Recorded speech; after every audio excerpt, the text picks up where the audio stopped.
Broadcasting from the business capital of the world, this is the Podcast Business News Network.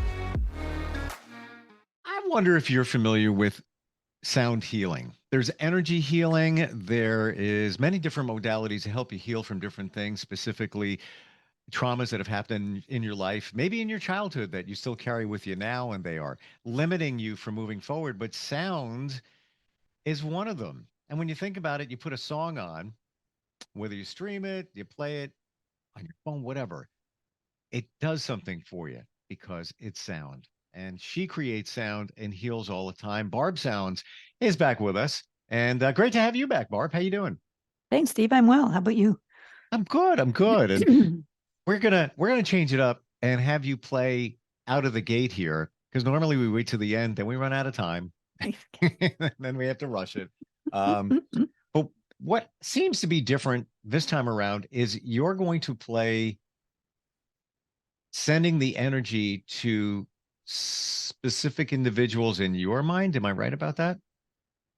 Yeah, I mean, I don't have anybody in my studio now, but I want to like play the same gong. I want to play the Atlantis gong for you, and I'm going to do sort of 3 small pieces of playing that gong, and I'll hold up my fingers in between so you can tell.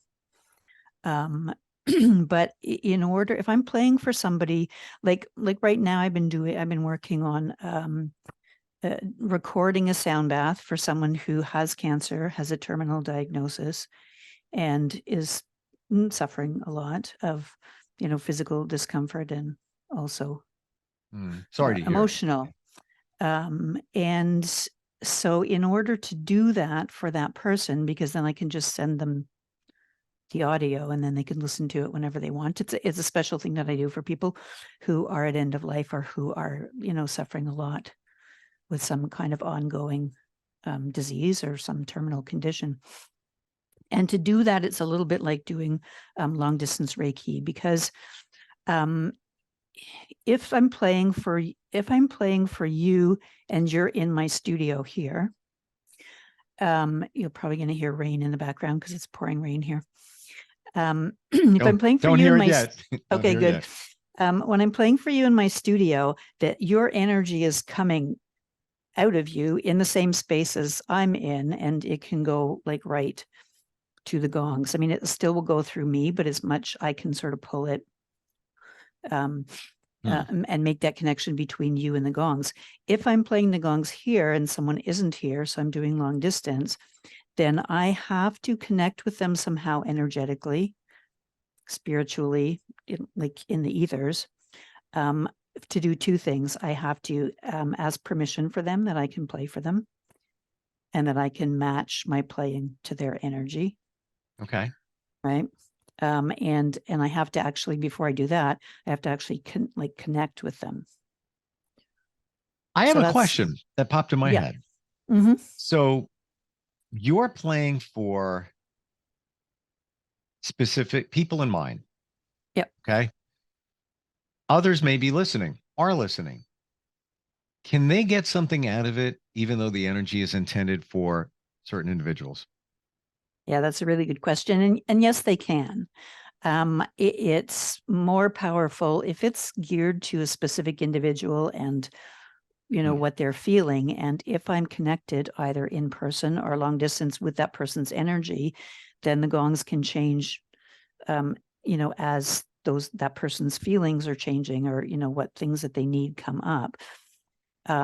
But, as I was saying, I think last time, I get some of the healing as the healer, and I don't have to have the same, conditions. You as a listener, like when you're listening to me playing for these 3 people, you're going to get some of the healing from that sound. Would you say, so let's say you are playing for certain individuals, and the energy is focused toward them. Let's say, and this is completely hypothetical, but let's say they are receiving 80% of what you're playing. They're getting it. They're open to it. Would it be safe to assume that others hearing it might only be getting like 30% of the benefits of the sound and the energy healing? Would it be, a difference? Or could I be sitting here and you're playing and I'm getting it all? Like, I don't know how that's possible, but I am. Is that even possible? You do get all of it because I think there are so many. I mean, this is my understanding of it, and a lot of this is a little on the sort of esoteric side, like the Hmm. way that I play in particular, because it's intuitive.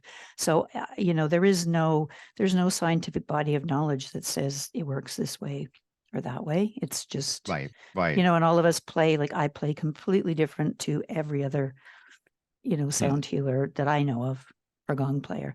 But it's you get I mean we have so many commonalities, so if I'm playing for somebody who's near the end of life or who's in a lot of pain, there's always fear attached to those things. You may not have that specific fear. You may not have that fear to the extent that the other person does, right? Okay. Hmm. But we all have fear, Without a doubt. right? We all have fear. And so there is in you somewhere in this moment, and there is also in me somewhere this moment, some fear that is, a little bit popped up or is just kind of Sure. hanging out Yep. in our energetic body. And so you will get healing from all kinds of like those things.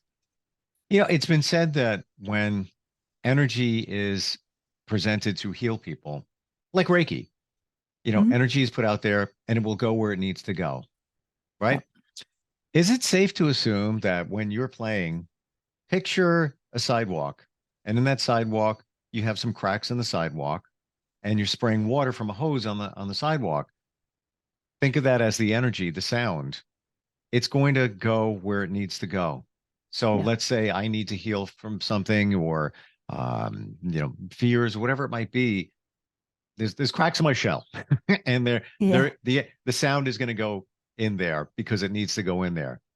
You Yeah. think that's again, we can't prove this, but does that sound pretty reasonable? That's a really nice metaphor, I think, because like if you're one square of the sidewalk and the person I'm playing for long distance, in a few minutes is the next square over on the sidewalk, then the sound is going to go across both squares Yep. of sidewalk, and it's going to go into the cracks, or it's going to flow to whatever section of that square of sidewalk, right? So it may run Hmm. over the edge of the curb on this one, and it may go back into the cracks, or it may go, Okay. and it may go over to the next one. It depends. And that's how it works. So it's not like the gongs are playing specific sounds that are to diminish pain, let's say, right? Hmm. And there's different pains. And one of the things people who are under, constant pain, chronic pain, terminal pain, let's say, um, they're going to need a lot of work on that issue, right? But because you're like much more sensitive when you're in, when you're in a lot of pain, you're super sensitive to everything. Yeah. Right. And so there's a few things that I notice when I'm playing. So when I was playing my gongs the other day, when I was doing the recording for the sound bath that I'm creating for this person with terminal cancer, the gongs played completely differently than they normally do. Now, not that you can't even track the notes that those gongs are playing, because there's hundreds and thousands of notes all being played at the same time. But for instance, they slow down. So my playing slows down. Not because I've decided to play slower, but that's Wow. what happens. So, and the gongs respond. And so so the bass comes out more. There's more slowness, there's more pauses, there's more sound coming up and then sound dying down. If you have no pain and I'm playing for you, that same gong, and you're just, you want to relax and whatever, you don't have any major issues, that gong's going to play a lot faster It's going to go up and down in waves. It's going to be much, much more dynamic. It's not going to be just this very gentle, because there's a gentleness to the holding when the gongs are playing slowly.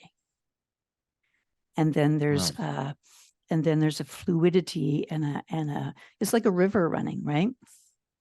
If you're in a lot of pain, you don't want to get into a river that's all falling over rocks and rushing around and has a strong current. You don't want to be in that river. You want to be in the river that's just kind of slowly going downstream.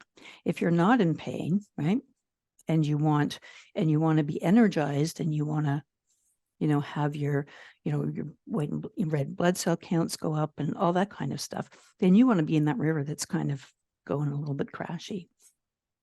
Not to be scary or anything, but No, I totally get it. It's fascinating because I'm a completely believe in energy healing, Reiki, virtual, have done it all, even in the last year, and it's made such a huge difference. And and sound is the same thing, different type of energy. So are we playing? Because I don't want to run out of time like last time. Okay, yeah, because now we're already halfway through. Okay, I'm going to switch my mics here. Sure. Okay, so I'm going to play for 3 different people. And I'm going to play this gong, which is the Atlantis gong. And it's the gong for feelings, actually. A water gong, and water is very, very soothing at any point in any kind of crisis you're in. So I'm going to stop talking. And there'll be a brief pause before I start to play each one as I connect with that person. It doesn't take a long time, but gotcha. We'll do that. So here we go.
Wow.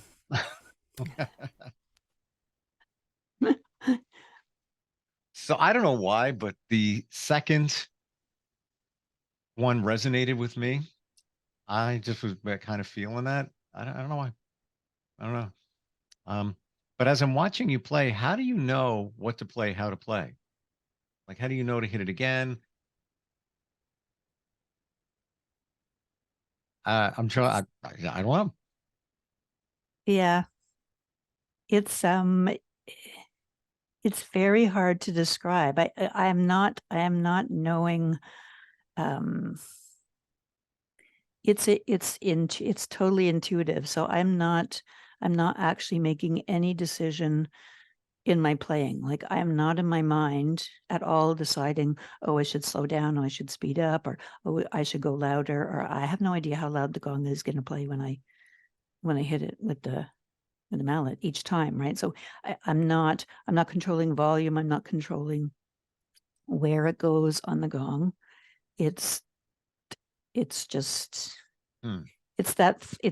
you have to, which is why you have to kind of set yourself aside, because you can't have your mind, you can't have your mind How do you being shut it off? in the How do way. you disconnect? Practice. Yeah.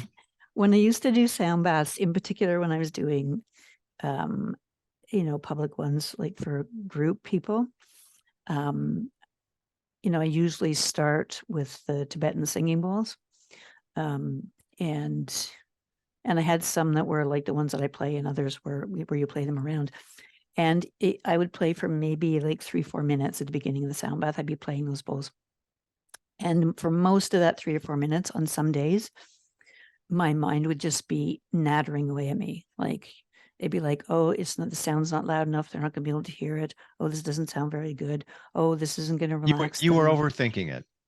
Oh, well, I mean, my mind, because our minds like to be in control, and our minds like to, tell the other parts of us like what to do. Hmm. The mind has to be kind of watching. And, when I was younger, when I was small, like when I was growing up, I had a lot of anxiety. So my mind is actually probably worse than a lot of most people's. So my mind would be continually telling me like that everything was, wrong. Right. This is not going to be good. And so I would have to actually just kind of, I mean, part of what helped me figure that out was I would just imagine my mind as a different part of myself, so we could have a conversation. And so when I would catch myself, and meditation helps you be more aware. I mean, I've done meditation for years. It makes you more aware of what your mind is saying, but my mind would be saying, oh, it's not loud enough. And I'd be like, oh yeah, it's fine. And then my mind would say, oh, this is not going to be relaxing people. I'd be like, well, yeah, it is. Let's just wait and see. Is it like you're talking to Mm-hmm. like a small child that's Right. complaining about everything, Hmm.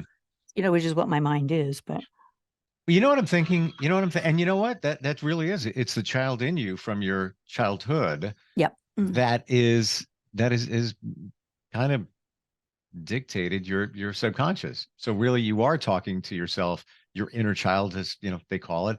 But for you to shut your mind off, to me it almost is it's like if you're going to do a meditation, and those who have done it many times before, the Tibetan monks, they can just go into complete meditative state like that. And I spoke to one once. I'm like, how long does it take you before I could even finish the sentence? 5 seconds, Yeah. sometimes less. So Yeah. maybe it's the same thing with experience, with practice, that when you need to get into that zone where you're disconnecting your mind and you're just channeling the energy and it's going to the mallets, maybe it's similar to that. hmm Well, I think it is, and I think the other thing that happens is um, when I'm playing. When I'm playing intuitively, what I do, and my mind does this with me, but what I do is I follow the sound. Like I don't decide ahead of time I'm going to create this sound, and then it happens, and I'm like, oh, okay. But Mhm. I like boom, I do things with the mallets on the gong, and then as I'm doing that, I'm listening to the sound, and then I follow it. And, when I used to play with my eyes closed when I was first learning, that really helped me too, right? Because I couldn't see where on the gong I was hitting it. I couldn't see all those visual clues that my mind would use to kind of tell me what was happening. And so, so you when you're following the sound, I've actually kind of trained my mind to follow the sound with me. So it's not like even I have to set my mind aside and say, oh, well, you go over in the corner. Right. Because you've been bad. So you go over in the corner and stay there while I'm doing this important stuff.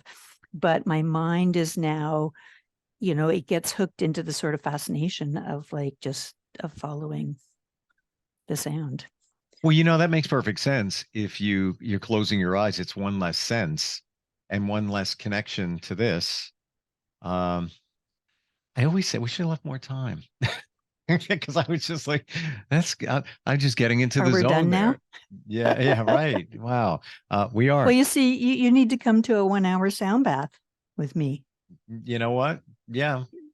Yeah. Somebody was asking me that the other day. I was talking to them about my podcast, and she said, have you done like a sound bath for your host? I was like, no. I'm trying to play like during the podcast. And she said, oh, why don't you do a sound bath for him?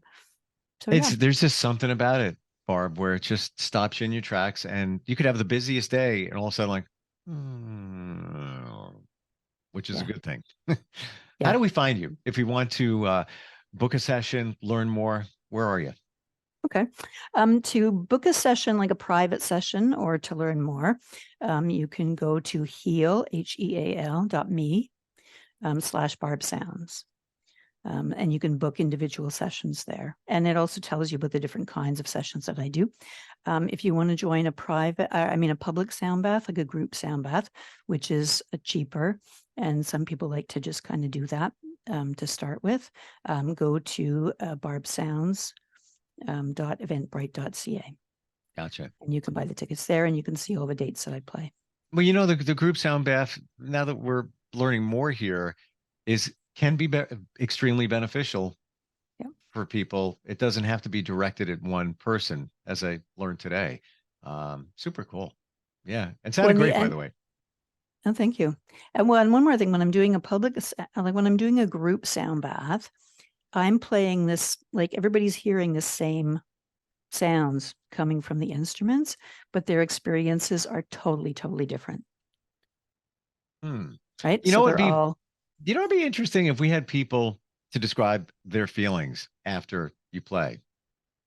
Maybe we do that next time. Maybe play in the beginning and ask for, feedback from listeners. And I'd love to do that.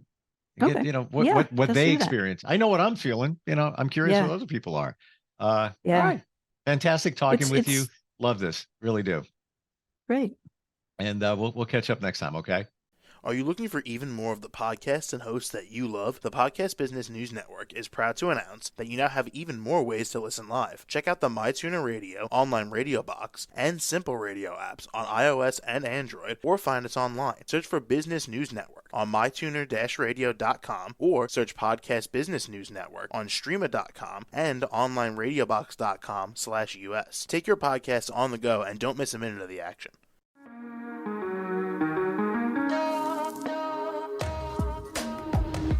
Broadcasting from the business capital of the world, this is the Podcast Business News Network. For nearly 2,000 severely injured veterans, everyday life has become filled with barriers. Day-to-day simple tasks can become pretty daunting. I have to carry my chair up 2 flights of steps or have somebody do it for me. What scares me the most is just the falling. When I'm struggling with my house, I think, to have that one great barrier just knocked down, it's crucial. Home for Our Troops is a wonderful nonprofit that builds a mortgage-free, fully adaptive, handicap-accessible house. And there's no catch. It'll be our very first home that we've ever owned. This is a game changer. This is where your life begins again. We need you to join us in completing this important mission. Please visit hfotusa.org and help build homes and rebuild lives. Because of you, everything's going to be okay.